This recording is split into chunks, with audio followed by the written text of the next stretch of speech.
2025వ సంవత్సరము జనవరి మాసంలో కన్యా రాశిలో జన్మించినటువంటి వారికి గోచార ఫలితాలు ఎలా ఉన్నాయో తెలుసుకుందాం. సూర్య భగవానుడు 4, 5 స్థానాల్లో సంచరిస్తున్నాడు, ప్రతికూలంగా ఉన్నాడు. కుజుడు ఏకాదశ స్థానంలో అనుకూలంగా ఉన్నాడు 21వ తారీఖు వరకు. 21 తర్వాత మళ్ళీ వక్రరీత్యా దశమ స్థానంలోకి ప్రవేశిస్తున్నాడు. దశమ స్థానం ప్రతికూలం. ఇక బుధుడు 3, 4, 5 స్థానాలలో సంచరిస్తున్నాడు. 4వ స్థానం అనుకూలంగా ఉంటుంది. 4వ స్థానంలో 4వ తారీఖు నుండి 24వ తారీఖు వరకు ధనుసు రాశిలో సంచరిస్తున్నాడు గనుక చతుర్థ స్థానంలో సంచరిస్తున్నాడు, అనుకూలంగా ఉంటుంది.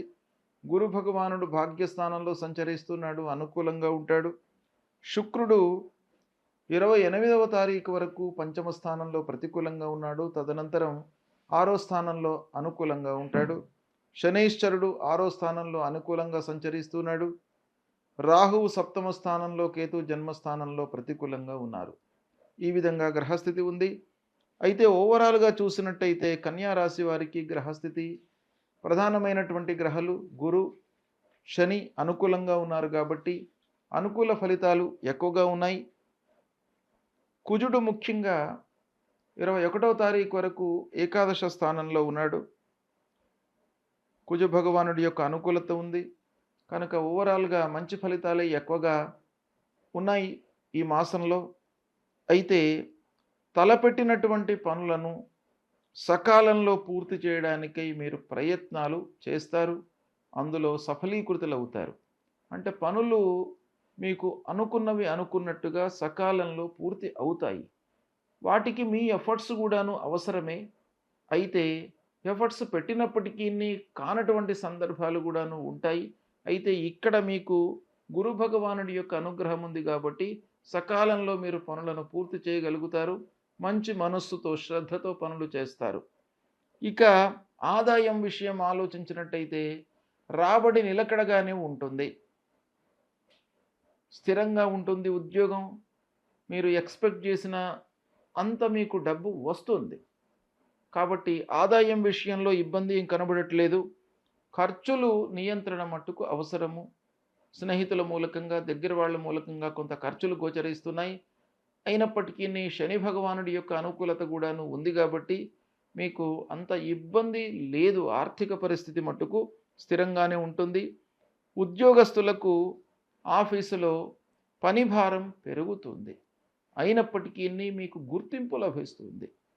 పని భారం పెరగడం, ఆ అప్పజెప్పినటువంటి పనిని మీకు ఏదైతే ఆఫీసు లోపల వర్క్ ఎలొకేట్ చేస్తారో ఆ వర్క్ లోపల మీరు అద్భుతాలు సృష్టించే అవకాశాలు ఉన్నాయి.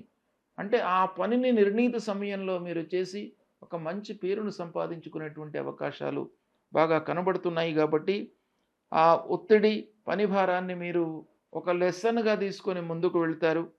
ఇకపోతే అధికారుల యొక్క ఆదరణ మీకు బాగా లభిస్తుంది ఈ మాసం లోపల. ఆరోగ్యాన్ని మట్టుకు నిర్లక్ష్యం చేయకూడదు. పని భారము, పని ఒత్తిడి వీటన్నిటి మూలకంగా మీరు ఆరోగ్యాన్ని నిర్లక్ష్యం చేయడము, సరి అయిన సమయంలో భుజించకపోవడము, వీటి మూలకంగా కొన్ని మీకు ఇబ్బందులు కనబడుతున్నాయి. ఇక భార్యా పిల్లలతో సంతోషంగానే ఉంటారు. సమయానికి తగినటువంటి నిర్ణయాలను తీసుకుంటారు. పిల్లల విషయంలో కానివ్వండి, ఇంటికి సంబంధించినటువంటి విషయాలలో మీరు తగు నిర్ణయాలను తీసుకుంటారు, సమయానుకూలంగా వ్యవహరిస్తారు కాబట్టి అందరికీ కూడాను సంతోషంగా ఉంటుంది. ఇకపోతే విద్యార్థులు చదువుపై కొంత మనస్సు నిలపాలి.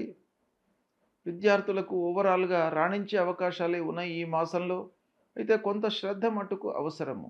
అశ్రద్ధ వైపుకు వెళ్లకుండా, అంటే ఓవర్లుక్ చేయకుండా, ఏ రోజు మనము చదవాలనో ఆ రోజే పూర్తి చేసుకున్నట్టయితే మీకు ఇబ్బందులు ఉండవు. కనుక వాయిదా వేసుకునేటువంటి ఆ ధోరణిని విద్యార్థులు విడనాడాలి. అది చేసుకున్నట్టయితే మీకు సత్ఫలితాలు కలుగుతాయి. ఇక అనవసరమైనటువంటి విషయాలను ఆలోచించకుండా ఏకాగ్రతతో ఉన్నట్టయితే విద్యార్థులు చాలా విషయాల లోపల సత్ఫలితాలను పొందుతారు. ఇక ప్రయాణాల మూలకంగా అలసట గోచరిస్తుంది. చిన్నపాటి అనారోగ్య సమస్యలు, కనుక అనవసరమైనటువంటి ప్రయాణాలు అనుకున్నట్టయితే వాటిని వాయిదా వేసుకోవడము లేదా మానుకోవడము చాలా మంచిది. ఇంకా కొన్ని జాగ్రత్తలను పాటించాలి. ఆరోగ్య విషయం లోపల మీరు ప్రథమ ప్రాధాన్యత ఇస్తూ కావలసినటువంటి అన్ని జాగ్రత్తలను తీసుకోవడం మంచిది. శ్రమకు తగినటువంటి ప్రతిఫలము ఓవరాల్‌గా ఈ మాసంలో కనబడుతుంది. అది చాలా సంతోషదాయకము. తొందరపడకుండా నిర్ణయాలు తీసుకోండి. మీకు సత్ఫలితాలు కలుగుతాయి. అన్నదమ్ములు, బంధువులు, ఆత్మీయులు వీళ్ళందరితో గూడాను మీకు సత్సంబంధాలు ఉంటాయి. వాళ్ళ మూలకంగా మీకు మంచి పనులు జరుగుతాయి.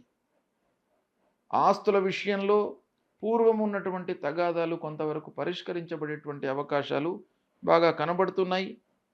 సాహిత్యవేత్తలు, సంగీత కళాకారులు, వ్యాసంగంలో ఉన్నటువంటి వాళ్ళు, మీడియా రంగంలో ఉన్నటువంటి వాళ్ళు వీళ్ళందరికీ కూడాను ఈ మాసం బాగా కలిసి వస్తుంది. ఆదాయం పెరుగుతుంది. కొత్త అవకాశాలు వచ్చేటువంటి సమయం. దీన్ని సద్వినియోగపరుచుకున్నట్టయితే మీకు మంచి జరుగుతుంది. ఇకపోతే వృత్తి లోపల నిరాటంకంగానే జరుగుతాయి. కానీ మీ దగ్గర పనిచేస్తున్నటువంటి వాళ్ళే కానివ్వండి, లేదా హై అప్సే కానివ్వండి, కొంత మిస్గైడ్ చేసేటువంటి అవకాశాలు అప్పుడప్పుడు కనబడుతున్నాయి గనక కొంత జాగ్రత్తగా ఉండడం మంచిది. ఇక ముఖ్యంగా వ్యవహారము అంటే వ్యాపారం చేస్తున్నటువంటి వాళ్ళు పార్ట్నర్స్‌తో జాగ్రత్తగా ఉండాలి.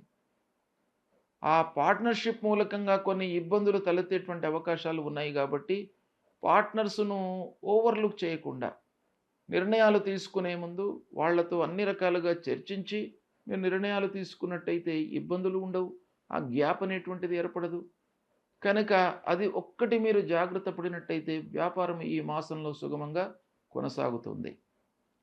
అయితే ముఖ్యంగా కన్యా రాశి వారికి ఈ జనవరి మాసంలో ఏ గ్రహాలు బాగా లేవు అనేటువంటి విషయాన్ని మనం చూసినట్టయితే సూర్యుడు చతుర్థ పంచమ స్థానాలలో సంచరిస్తున్నాడు. సూర్య భగవానుడు ప్రతికూలంగా ఉన్నాడు కాబట్టి ప్రతినిత్యం కూడాను లేవగానే స్నానం చేసిన తర్వాత సూర్యనారాయణుడికి నమస్కారం చేసుకొని 3 సార్లు అర్ఘ్యప్రదానం చేయండి. నీళ్లు వదలడం. అర్ఘ్యప్రదానం అంటే సూర్యుని నిమిత్తమై 3 సార్లు ఈ దోషుడితో నీళ్లు వదలడం. ఇది చేసి మీరు నమస్కారం చేసుకున్నట్టయితే ఆ సూర్య భగవానుడి యొక్క అనుగ్రహం మీకు లభిస్తుంది. అమ్మవారి దేవాలయానికి వెళ్ళండి. రాహు కేతువుల నిమిత్తమై అమ్మవారిని కొలవండి. శివాలయానికి వెళ్ళండి. విఘ్నేశ్వర స్వామిని కొలవండి. ఇలా దైవ దర్శనాలు చేసుకున్నట్టయితే మీకు ఇంకా మంచి ఫలితాలు ఈ మాసంలో కనబడుతున్నాయి. సద్వినియోగపరచుకోండి. శుభ ఫలితాలను పొందుతారు.